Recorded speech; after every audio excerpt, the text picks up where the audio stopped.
अल्लाहुम्मा सल्ली अला मुहम्मदिन व अला आलिहि व बारिक वसल्लम। अस्सलाम वालेकुम माय यूट्यूब फैमिली, कैसे हैं आप सब लोग। उम्मीद है अपने घरों में खुश होंगे, मज़े में होंगे और अल्हम्दुलिल्लाह हम भी ठीक ठाक अल्लाह के फजलो करम से। तो उम्मीद है आप खैरियत से होंगे जहाँ भी होंगे, और मेरी दुआ भी है कि अल्लाह करीम आपको सदा आफ़ियत के साए में रखे। आमीन सुम्मा आमीन। तो जी ये है सुबह सुबह का टाइम, और ये बिल्कुल इतनी सुबह है कि नमाज़ फ़जर अदा करने के बाद हम जा रहे हैं पिकनिक। और आज की पिकनिक का तो मज़ा ही दुबाला है, क्योंकि बच्चे और मैं और मेरे हस्बैंड हम सभी बहुत हैप्पी हैं माशाल्लाह से कि 2 साल बाद हम एक साथ मिलके पिकनिक पे जा रहे हैं। तो मेरे हस्बैंड ने कहा बस अचानक से ही चलो भई पिकनिक का बस कर लेते हैं। ये रात में हमारा प्रोग्राम बना था, उन्होंने कहा कुछ तैयारी करने की ज़रूरत नहीं है, मैं सब कुछ रेडीमेड लेकर आऊँगा, तो बस आपको चलना है। तो बस हम सब हैप्पी-हैप्पी तैयार हो गए, और तबीयत थोड़ी-सी मेरी नासाज़ चल रही थी, मेरे गले में बहुत दर्द है, लेकिन मेरे हस्बैंड ने मुझे कोई भी काम नहीं करने दिया, सारा कुछ बाज़ार से लेकर आ गए थे वो, और उन्होंने कहा नाश्ते की भी फ़िक्र नहीं करनी है, नाश्ता हम रास्ते में ही कर लेंगे। और ये देखिए मेरा प्यारा-प्यारा क्यूट भी हमारे साथ जा रहा है, माशाल्लाह से एन्जॉय कर रहा है।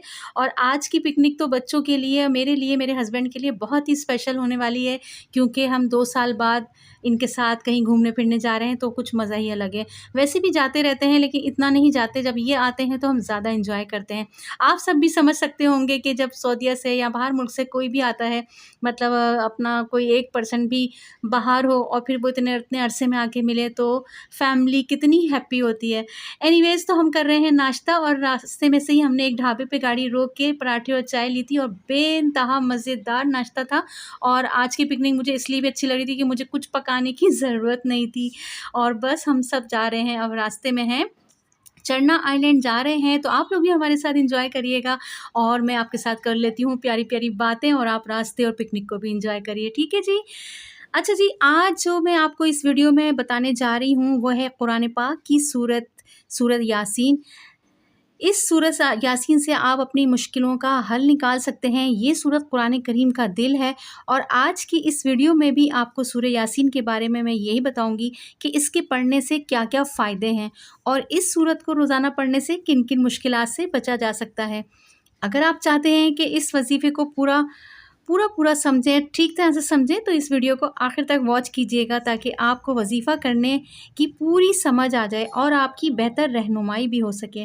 क्योंकि अगर एक भी छोटा-सा काम रह जाता है, तो वजीफ़ा पूरी तरह असर नहीं करता। रसूल अकरम सल्लल्लाहु अलैहि वसल्लम ने इरशाद फरमाया कि हर चीज़ के लिए दिल होता है, और कुरान का दिल सूरह यासीन है। और जिस शख्स ने सूरह यासीन की तिलावत की, तो अल्लाह ताला उसके लिए 10 बार कुरान पढ़ने का सवाब रखता है। नबी करीम सल्लल्लाहु अलैहि वसल्लम ने इरशाद फरमाया कि अल्लाह की रज़ामंदी के लिए जो शख्स सूरह यासीन पढ़ेगा, इसके पहले गुनाह माफ़ कर दिए जाएंगे। लिहाजा इस सूरत को मरने वालों के पास पढ़ा करो। और ये भी इरशाद फरमाया कि जिसने रात के वक्त सूरह यासीन पढ़ी और इस हालत में वो सुबह उठेगा, तो वो बख्शा हुआ होगा। बल्कि रसूल अल्लाह सल्लल्लाहु अलैहि वसल्लम की ये तमन्ना थी कि मेरे हर उम्मती के दिल में सूरह यासीन हो, क्योंकि पढ़ने के इसके बेशुमार फ़ायदे हैं। आपको बताती चलूँ कि मेरे हस्बैंड ने भी सूरह यासीन जो है वो अपना हिफ्ज़ किया हुआ है माशाल्लाह से, और बाकी भी बहुत सारी उन्होंने हिफ्ज़ की हुई हैं। तो माशाल्लाह वो तो इसी तरह बैठे-बैठे पढ़ लेते हैं, अल्हम्दुलिल्लाह। असल बात तो ये है कि हर हुक्म अल्लाह ताला की तरफ से तय है, और हर चीज़ का वक्त मुकर्रर है। लेकिन ये अमल इनके लिए है जो शादी के लिए तलबगार हैं, या जिनकी उम्र गुजर गई है और रिश्ते नहीं आते, रिश्तों में परेशानी है, तो वो लोग ये अमल खुद ही कर लें, या घर में से कोई भी उनके लिए ये अमल कर सकता है। शादी के लिए एक मुफीद अमल ये है कि रोज़ाना नमाज फ़जर के बाद या रोज़ाना सुबह और शाम सूरह यासीन को पढ़ने से जल्द शादी हो जाएगी। इस वजीफ़े को पढ़ने से मुश्किल हाजत पूरी हो जाती है, बल्कि कैदी तक रिहा हो जाते हैं। आपको मैं बताती चलूँ कि एक हमारे कोई जानने वाले थे, वो पता नहीं किस नाजायज़ उनके ऊपर किसी ने कोई केस करवा दिया था, जिसमें उनका बिल्कुल भी कोई कसूर नहीं था। तो वो कुछ अरसे के लिए जेल में रहे थे, और बेचारे बेगुनाह थे, और उनके तमाम बच्चे, उनकी वाइफ़ इतने उनके लिए परेशान थे कि ना पूछें।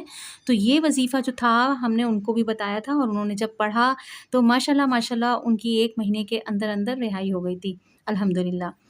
तो आप सब लोगों के लिए मैं इस नायाब अमल को पेश कर रही हूँ। ये अमल आप किसी कैदी को रिहा करने के लिए भी पढ़ें तो सुबह शाम पढ़ें। इंशाल्लाह कैदी को जल्द से जल्द रिहाई नसीब होगी। अच्छा, जो मकरूज़ लोग होते हैं जिन पे बहुत ज़्यादा कर्ज़ा होता है तो वो अफ़राद भी पढ़ सकते हैं। जैसे कि आलम तो ये है कि पूरा मुल्क ही हमारा कर्ज़ों में फँसा हुआ है, महंगाई हद से ज़्यादा बढ़ चुकी है, इसलिए भी इस सूरत को पढ़ा जा सकता है। सुबह शाम इसको पढ़ के और कर्ज़ से निजात के लिए दुआ किया करें, अल्लाह ताला निजात देंगे इंशाल्लाह। जहाँ कहीं भी देखिए पानी की परेशानी होती है, जैसे बाज़ के इलाकों में पानी नहीं आता या सफ़र करने जा रहे हैं, सफ़र के दौरान अगर हमें प्यास लगी है और वहाँ पानी नहीं मिल रहा और वहाँ पानी मैसर ही नहीं है, तो सूरह यासीन पढ़ें तो अल्लाह ताला आपकी जो प्यास है वो बुझा देगा और आपको पानी भी इंशाल्लाह मैसर कर देगा। और जैसा कि आप जानते ही हैं हमारे मुल्क में गुर्बत आम है, तो इसलिए मैं आपको भूख से छुटकारा पाने का बेहद आसान और आज़मूदा अमल शेयर कर रही हूँ।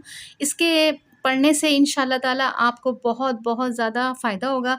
तो बाज़ नमाज़ फ़जर या सुबह शाम सूरह यासीन पढ़ने से इंशाल्लाह ताला भूख से छुटकारा हासिल हो जाएगा। बल्कि इसके पढ़ने से तो अच्छा लिबास भी मिलता है, अच्छी खुराक भी मिलती है, अच्छी लाइफ़ भी मिलती है।